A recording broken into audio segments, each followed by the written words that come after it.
Hi everybody, welcome to my channel. My name is Maria and happy June and happy Sunday. And I am wearing my Get Over It t-shirt today because I am going to try to move on from the Johnny Depp Amber Heard trial. That's going to be difficult because I kind of feel like Al Pacino, Michael Corleone in The Godfather, where he says, just when I thought they pulled me back in, they sucked me back in. Um, yeah, so it's kind of been like that. It's kind of been like that for me. Uh, I can't recall any other trial. I followed a lot of trials: Casey Anthony, Andrea Yates, Susan Smith. Um,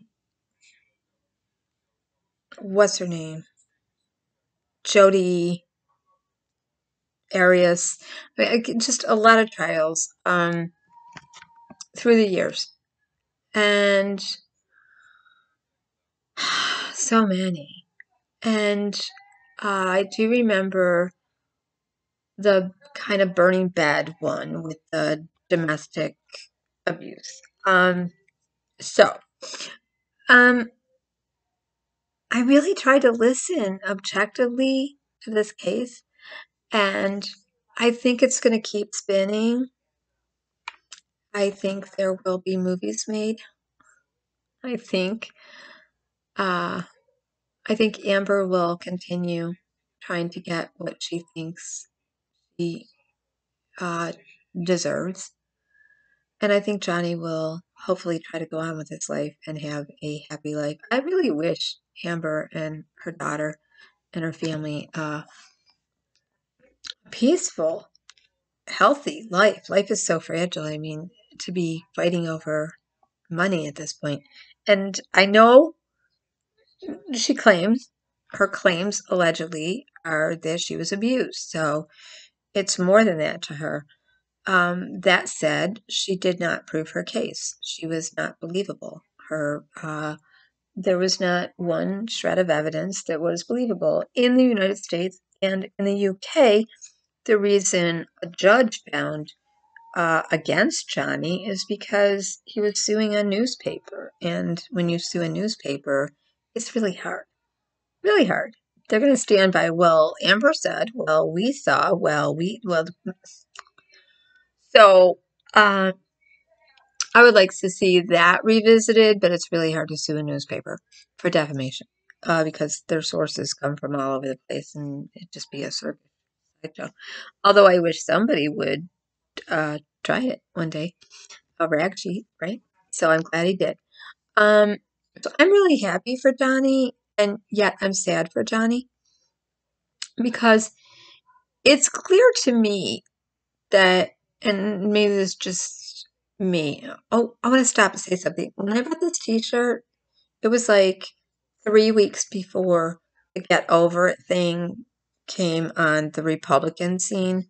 I'm not any party at all. I'm an independent, and I did not believe we should get over what was happening. So I bought it for like a sleeping T-shirt that was extra large on me, really big, and just bopping around the house kind of thing. So I saw an extra large and I grabbed it, and um, then within 3 weeks, the whole get over it thing became really bad. So I was afraid to wear it anywhere but to bed. So, but now I'm like, there are certain things we need to get over. So, I was listening to Megan Kelly's video today, and for Megan to say about the Me Too movement, there need to be corrections. I agree with her. Um, she's been following the case, and uh, for all the reasons everyone's been following it. And um, like I said before, I wasn't a Johnny Depp per se fan. I've never seen Amber in a movie until just 2 weeks ago. I caught the tail end of uh, Aquaman that was on TV, and I was like, "Oh, red hair, that's Amber." Okay, I've never seen her before. I really just haven't. So, never. Um, And the only person I ever crushed really hard over was when I was a teenager, Donny Osmond, Peter Frampton, Bobby Sherman, David Cassidy, the whole 70s bunch. But I was Michael Jackson, the Jackson Five. I was definitely, Carlos Santos, definitely. I I was more of a Tiger Beat, teeny bopper kind of. The posters were all over my bedroom. Um, and then really, uh, as an adult, I was a huge fan of Prince Rogers Nelson, the artist formerly known as Prince. And in the background, I'm watching a TV documentary called Mavis. And Mavis is now is showing the part where Mavis recorded with Prince, which was so cool. Anyways, it is Prince Week, if you guys don't know. Prince didn't celebrate birthdays because he was a Jehovah's Witness, and Jehovah's Witnesses kind of hang their hat on that scripture of don't, there's nothing to celebrate in my birthday because when I was birthed, I didn't accomplish anything. But when I die, celebrate my legacy, what I accomplished. So more of the life celebration is usually April 21st. And that's when Prince was murdered. And it's hard to celebrate that because he was murdered. So a lot of people in Minnesota celebrate Prince and people all over. So it's Prince Week. His birthday is June 7th. And Johnny Depp's birthday is June 9th. So, anyways, so just sitting around chatting about what I see and what's in my head. I really want to get over my feelings about Amber Heard, which I have not demonized her. I have compassion for her. I wanted to believe her. I went into this whole thing as a woman, as a survivor, as a woman that grew up in a domestically violent home and then married into domestic violence and sought relationships that ended up being because that's what I knew as normal. And even the alcohol and substances, I chose men that just didn't know balance and were self-medicating with their alcohol.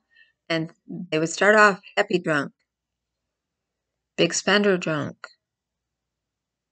and go to sloppy drunk, paranoid drunk, violent drunk, obnoxious, arrogant drunk.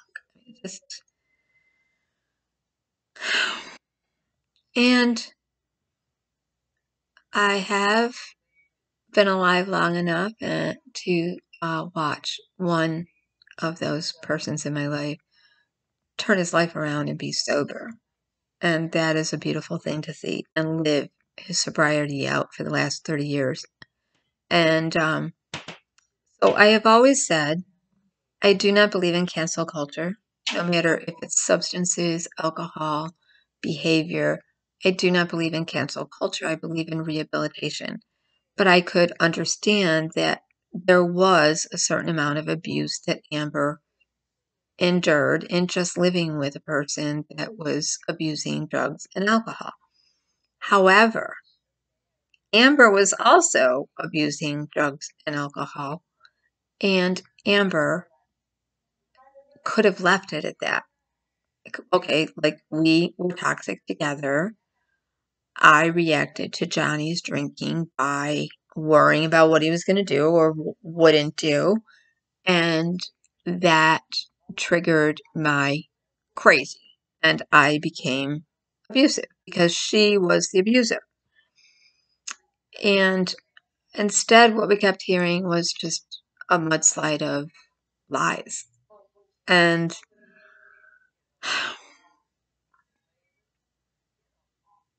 I'm very glad that Johnny won. But when looking at the timeline of how they met and how Johnny said, it was only one kiss in a shower scene that felt so real to him that it felt wrong because he had a feeling that he felt bad about because he was still with Vanessa and Amber was still with her partner. I think Johnny really is kicking himself like that was just a sexual thing. That was a sexual healing moment. That was in love. And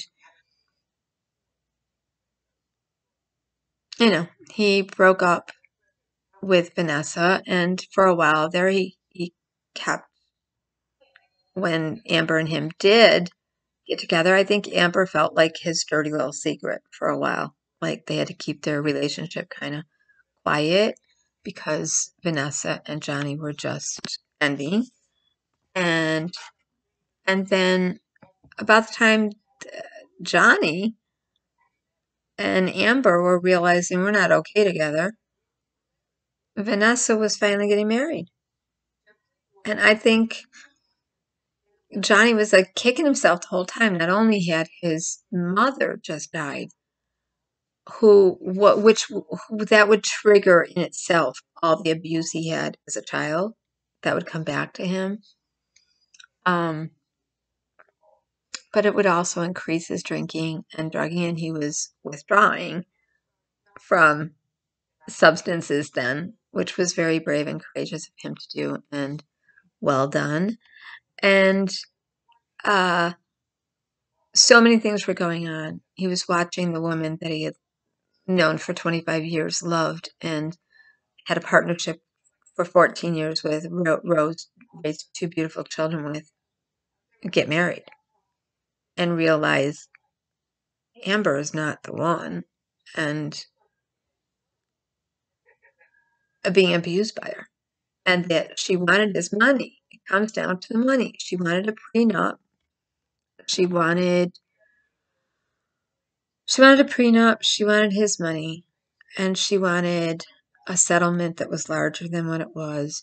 She wanted to be put in his will. That didn't happen. Um, so she set about in ways to get that money. She really did. And she wanted the carte blanche power credit in Hollywood, that the perks that came with being with Johnny Depp. I firmly believe she would not be an Aquaman without Johnny. Okay, so a lot of people are talking about, that's just my personal opinion. I'm going to say everything I think and then get over it.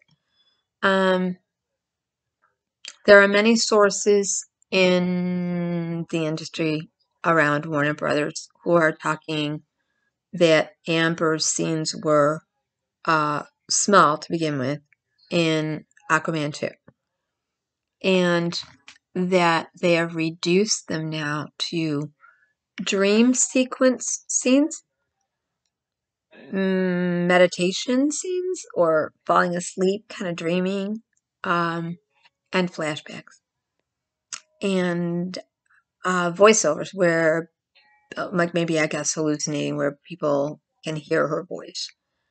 They've really cut her out, but she wasn't fully in to begin with. I think they were waiting to see what was going to happen.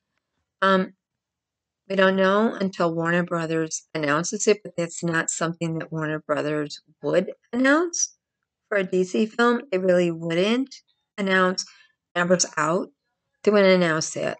They would instead have they wouldn't do that. They would have the audience show up, and you would see that Amber is in the flashback, dream sequence, hallucination, meditation, whatever scene, or voice in maybe Aquaman's head. I don't know. I don't know. Um, all that said, um, I felt that what Elaine Brenenhoff, her lawyer, did was really premature and really trying to sideswipe the people. and it did a lot of damage to a community that is already very sick. So I wanted to mention this community because they've been infiltrating eating disorder groups, self-harm groups, people that are recovering from self-harm, post-traumatic stress, incest survivor, domestic violence survivor, adult survivors. What was the other group they infiltrated? Yeah, I said eating disorders group. So there's a group out there, and they're going by 3 different names, and you'll know them because they're inboxing people on YouTube, Tumblr, TikTok, and their messages are um, bleed, bleed for Amber's voice, um, bleed till Amber's cut till Amber is believed. They are supporters, what I call rabid, frenzied, crazy fans who are also survivors and would like to talk everyone into self-harming to support Amber Heard.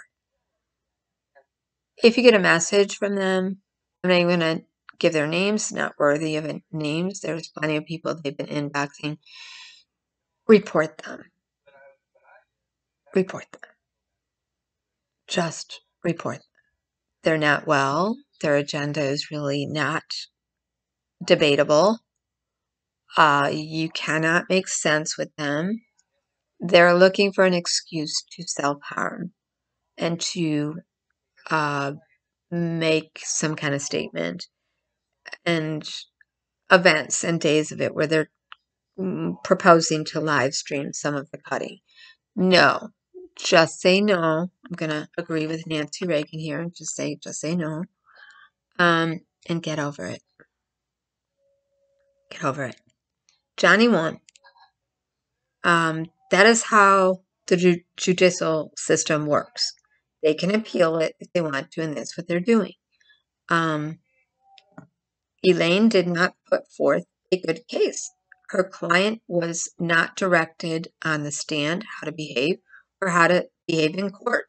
When a jury is released for lunch or whatever, court day over or break, even the lawyers stand up with their hands on their side or their hands folded in front and with their head to the jury out of respect. When Elaine could no longer cross-examine her own witness without Camille objecting because none of the questions made sense, and the way Amber would run with it and willy-nilly all over the place, and Elaine would have to say, well, just say this part, don't say that. All of that should have been, she couldn't control her witness or her behavior in court. When you spend the majority of your time rolling your eyes, smirking, laughing out loud, throwing your head back, looking at people, disgusting looks, there's a reason some of the jurors turned their chair to Amber. When you stare at a jury, it's just off-putting.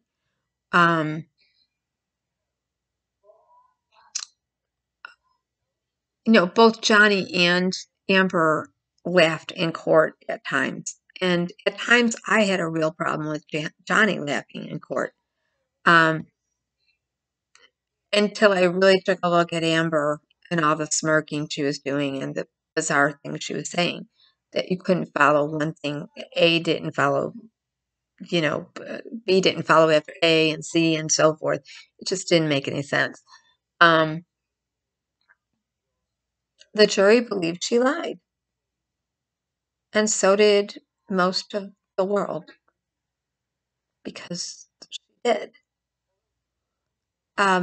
One case has not set back the whole world. No. Of women, because you have the judicial system, and Amber didn't take any pictures of said violent behavior to her face, her head, her pelvis, her, okay? She didn't seek medical attention for it. If a man punched me with rings on over and over again in my head, I would have a concussion. I would have had to have a scan. I would have had to go to the hospital. There would be lacerations from the rings. Ew, painful. I wouldn't be walking around the next day. I wouldn't be walking around the next day. I would still be getting my bearings. I would have hit the floor. Um, Rings? Okay. So just none of it made sense. None of it. Makeup, I don't care. Amica cream, arnica cream, corrector wheel, yellow on the green, blue on the whatever. I don't care what. None of it made sense. And I remember an article coming out when they first got divorced and this began. And Amber was trying to get more spousal support because her lifestyle had changed because she had just adopted her little girl. And Johnny slapped back, I didn't, not my daughter. We weren't married when you adopted her, and because your lifestyle has changed now, you know. So she was just going to keep bleeding him dry for everything. Never paid the pledges that she was going to donate from spousal support. And you know, it's none of our business if people don't want to give to a hospital or wherever. It's none of our business. But it's the fact that she made such a big deal of it. I don't need nothing. I don't want it. Right. I just want it for a woman. I don't believe she is the face of domestic violence, feminism, change, or anything. She has become the face of correction to the MeToo movement. I believe that to we don't have to believe anyone now, which is not a bad thing. When I say it this way, it protects everyone. We don't have to believe until you can prove it. And we know that abuse most often happens in away from people. But when you're claiming that much domestic violence and injury, there would be evidence and people would know. Documentation. And there were people that were so close in her life that said no and see nothing. So the other thing I want to say about get over it is I wish Elaine would concentrate on talking to these women that are trying to encourage abuse survivors to cut for Amber and self-harm. It's not not good. And that's what I wanted to say about that. Okay, I wanted to move right along real quick and just talk about Jada Pinkett Smith for a minute now. She did a Red Table Talk, and it's the first time she's mentioned the Oscars. And in a nutshell, she would like Will and Chris to work it out, make peace, and do better. Some people are saying she has weaponized alopecia because she used her Red Table Talk to share all the struggle stories and really horrific stories of young children that have alopecia or areata, which is the autoimmune kind. There are children that have been bullied in school and then took their own life. And so when Jada became the face of warrior for alopecia, which is an umbrella term for hair loss, how shall I say this?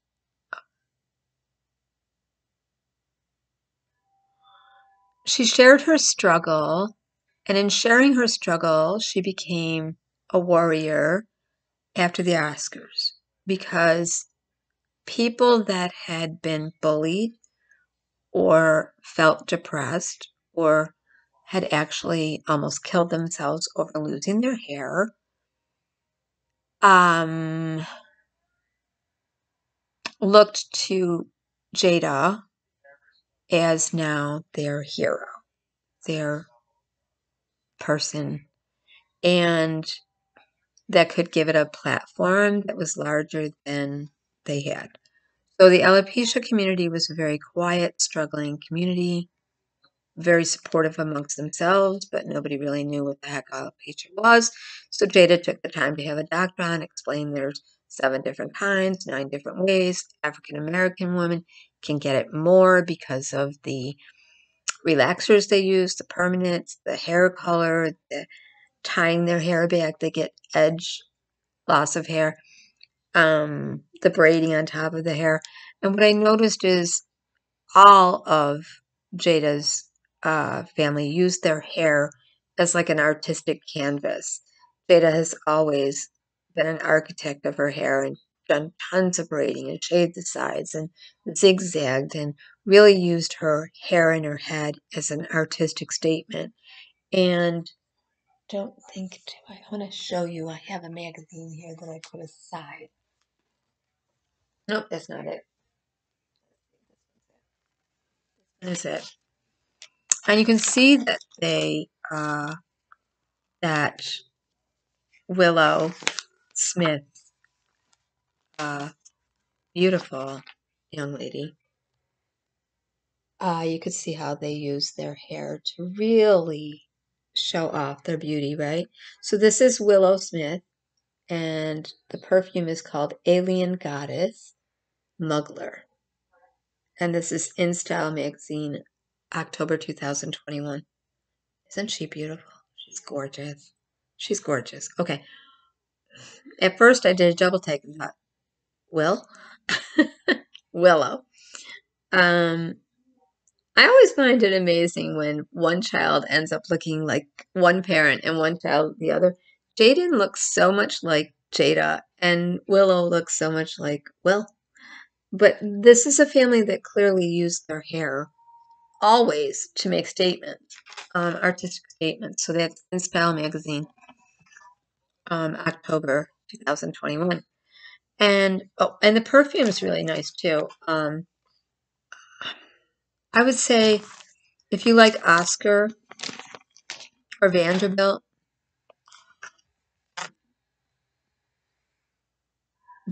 or Oscar, you would really like Alien Goddess Smuggler. Anyways, woodsy kind of wood tones, earthy, and then vanilla, warm notes with just a touch of that coolness of a tickle of flowers in the air kind of aroma.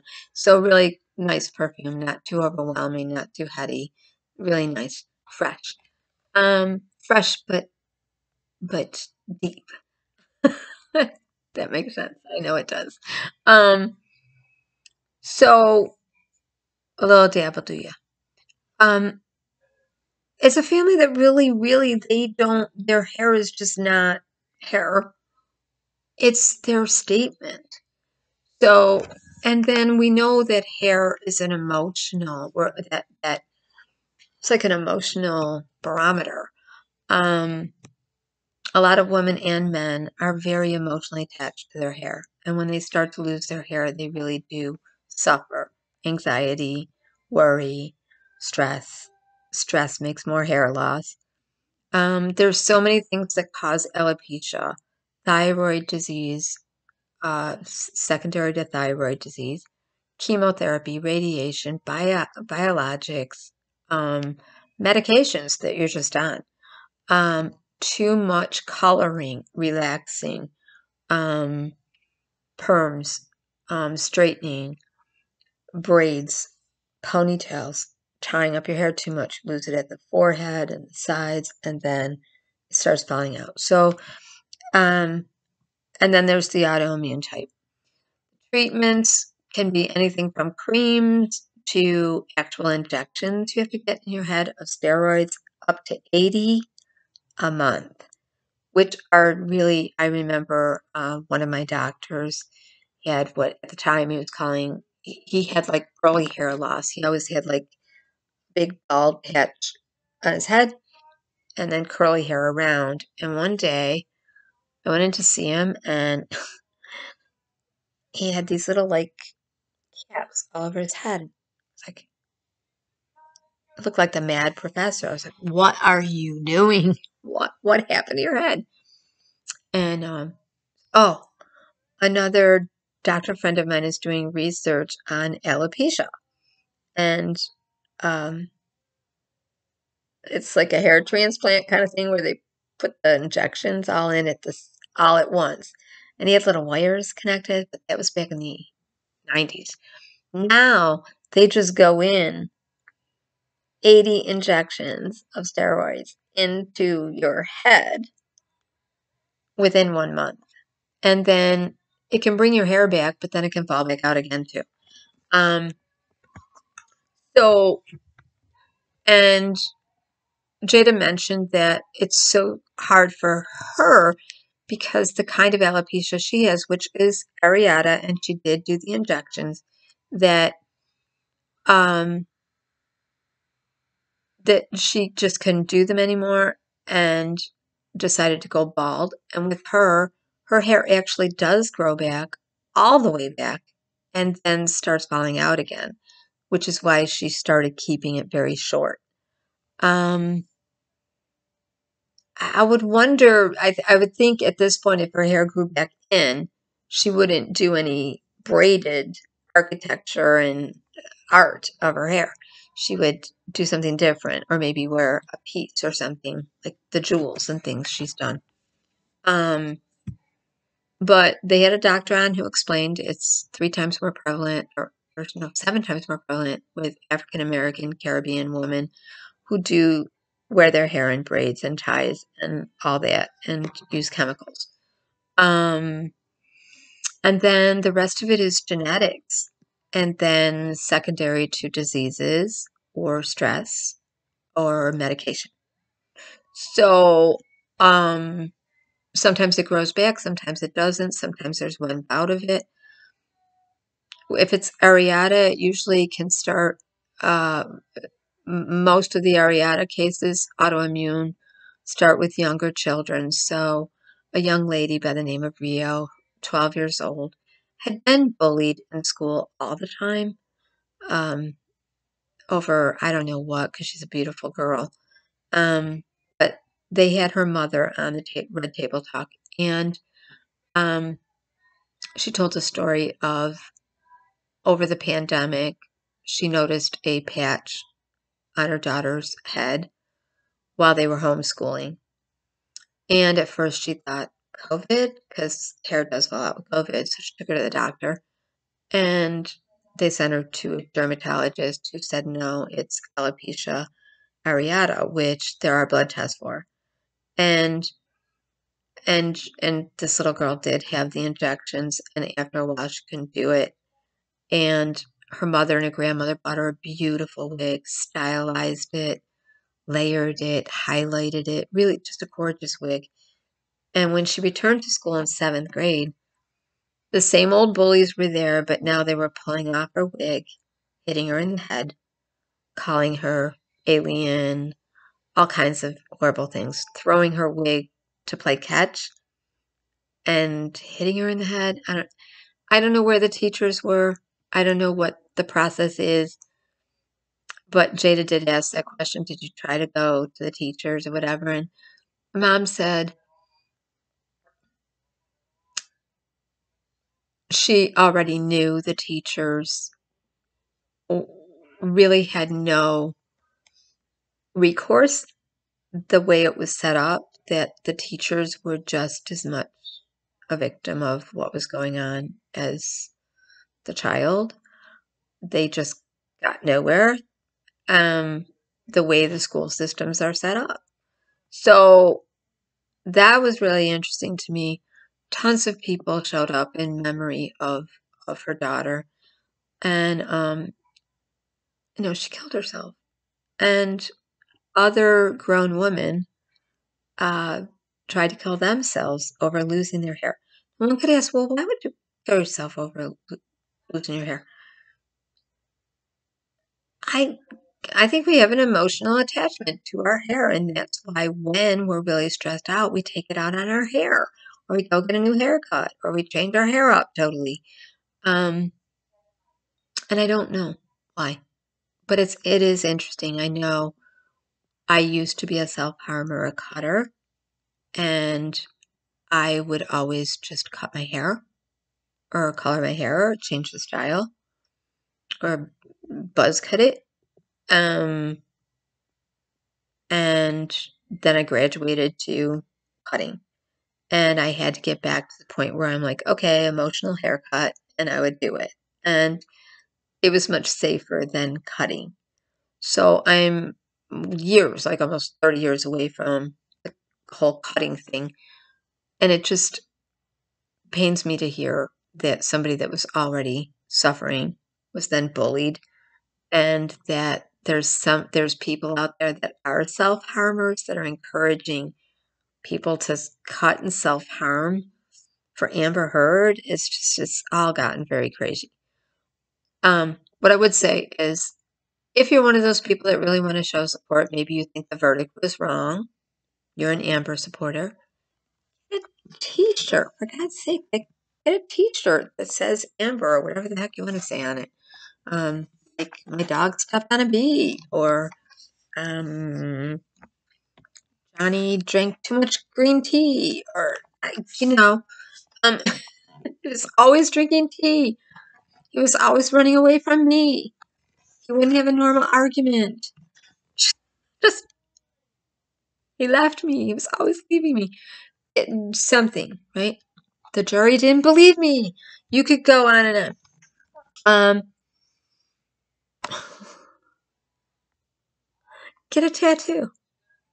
Get a little, I don't know, Mara, whatever the heck her name is, Aqua woman person, little red-haired person.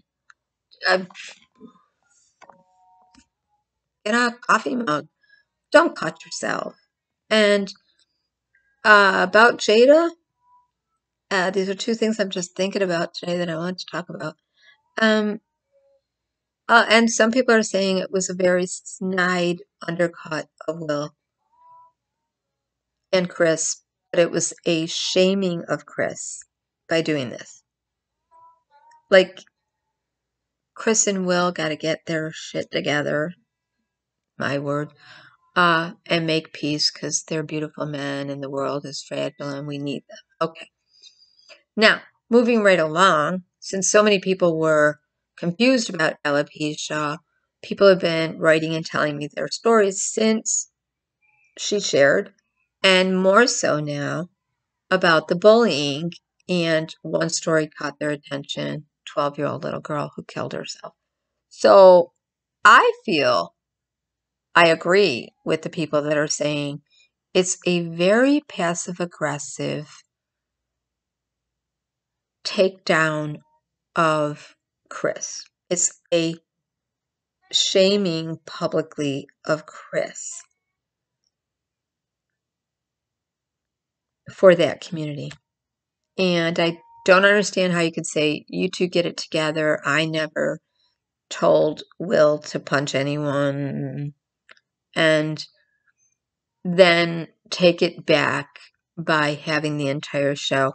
Everyone has a voice. If you wanted to raise awareness about alopecia,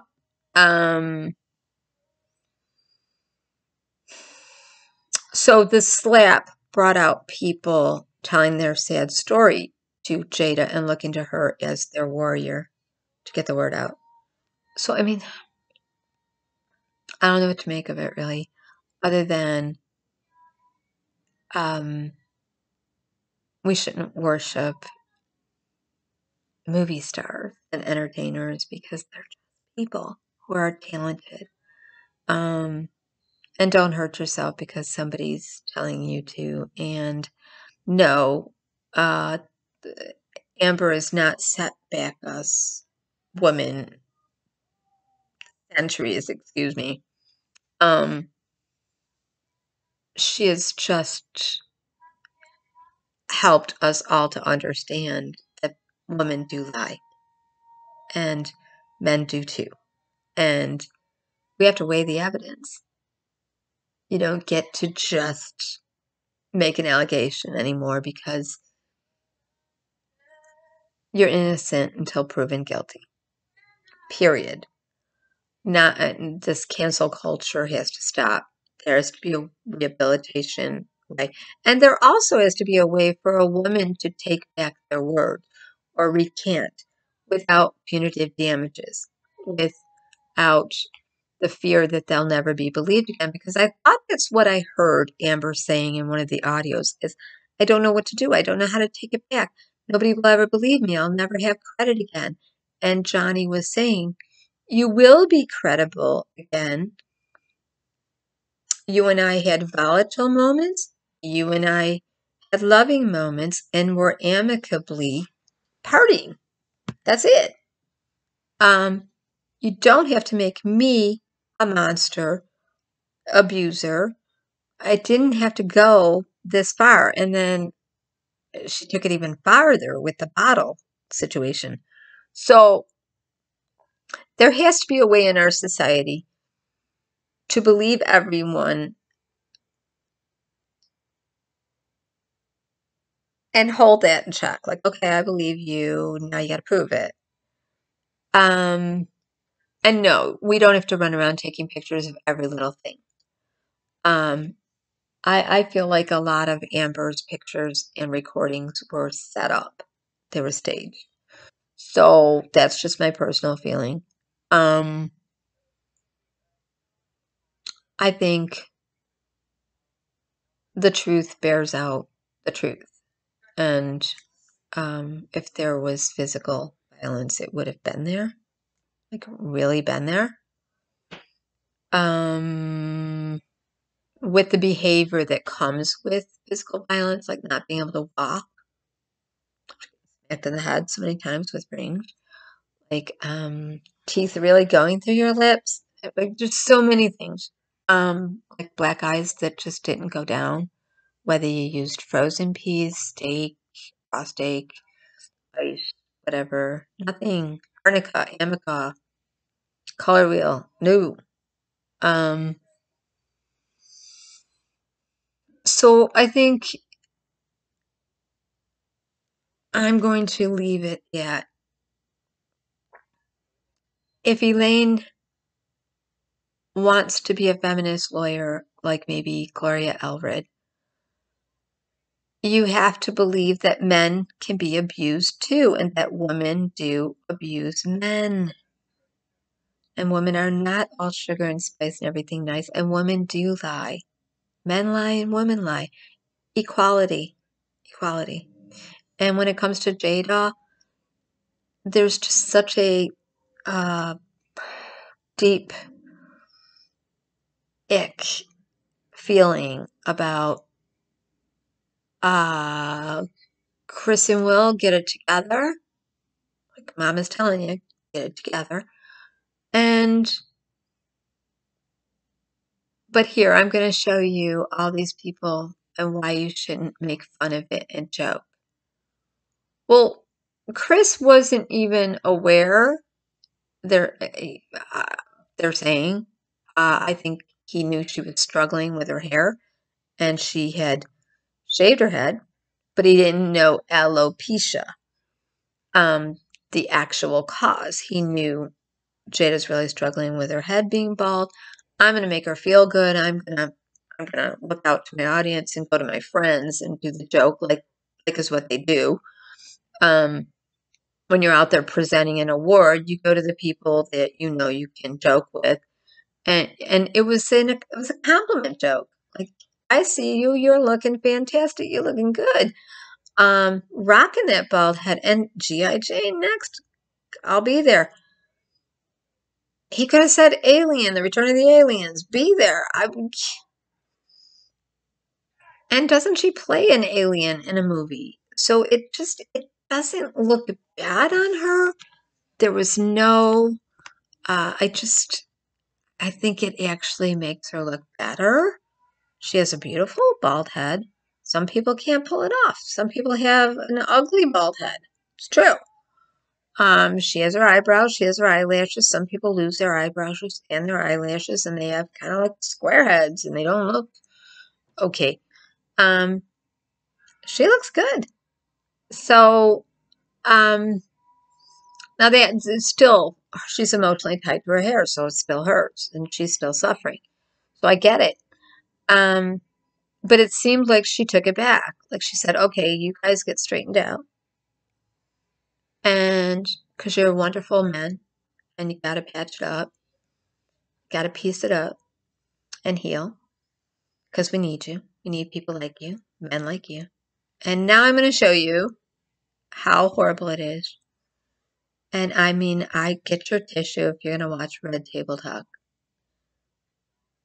But I don't believe that this little girl took her life over alopecia only. I believe it was it was the one more thing she couldn't deal with. It was too much. It was because her mother does talk about how she had problems at school. She had been bullied from young. And now with the alopecia, it just got worse. So I kind of believe it was the straw that broke the camel's back. I just think we got to stop bullying. All right. That's it. Getting over it. Take care, everyone. Have a nice day. Thanks for listening. Click the like button if you like this kind of content. I do talk about pop culture and mental health issues, what's in the news, what's in the media, what's misrepresented, what's made over sensationalized, pathology for profit, how things are pathologized, meanings are given to things that aren't, book reviews, cooking, knitting, crocheting, diet, exercise, spiritualism. I talk about everything out here. And if you like the content, join me. And I will be eventually putting up I will be doing a Q&A about being diagnosed with multiple personality DID in 1986 and how I finally integrated. I'm 63 years old, and what integration looks like and feels like for me now. And it's just more of me, and it's just all of me. And that whole process of 30 years of therapy and how it all kind of started to come together in the last 5 years. And I'm going to be doing Q&A regarding that. And I'm going to be reading from my book, Talking Houses, because all of these parts, aspects, pieces, alter egos of myself were younger versions of myself that, and maybe people I wished for that lived around those houses that got left in those parts were abruptly or prematurely through trauma or elsewise reasons left in those houses, and I had to go back and get them and bring them back to me. I'm gonna just think of my mind as a talking house with different rooms and people that were in different compartments, compartmentalizing aspects of yourself that you shut away and that come out once in a while. And then the actual houses that I lived in where they were born developed with me, and I separated and disassociating. So I will be doing those videos, and I will be monetizing.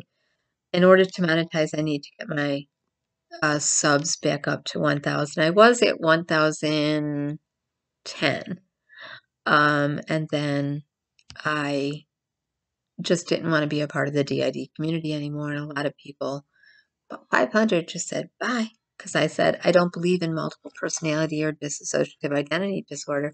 And every time I said that, people didn't understand what I was saying. And what I was saying is, I don't believe in the belief system that we were handed. I believe that we were given a false belief system to operate with, to cope. And we were given permission for it, a meaning, purpose, and permission. I'm not saying I don't believe what you're experiencing is real. I'm saying once you take the reason away with some tools and learn how to try to stay without leaving, splitting, disassociating, that's half of the battle right there. And accept all of who you are and all of your feelings and behaviors and emotions that embarrass you and you're fearful of and you wish you didn't do, regrets. Once you bring all that back, you're just you. And that's what I've been saying right along. You are not a bunch of separate. It feels like that. You're being told they have their own rights. They have their own executive decision making or whatever. No, no, no, no, no. You still have this executive function over your body and your choices and what you do. And so I'm going to be talking about that at length. And I'll be creating content in Q&A. So I will be monetizing with a Patreon at first, and then when I get up to about 1,000, I'll be doing more lives and chats. So please let me know if you're interested in that, and tell your friends about it, and join me. Take care, and thank you. And I'd love to hear what you think about Amber Heard, Johnny Depp, Jada Pinkett Smith, Will Smith, Chris Rock, the whole bit. And then also my ideas about integration. Okay? You don't lose anyone, just are more of you. You're more aware of being you. Okay? All right. Take care. Have a nice Sunday. Bye-bye.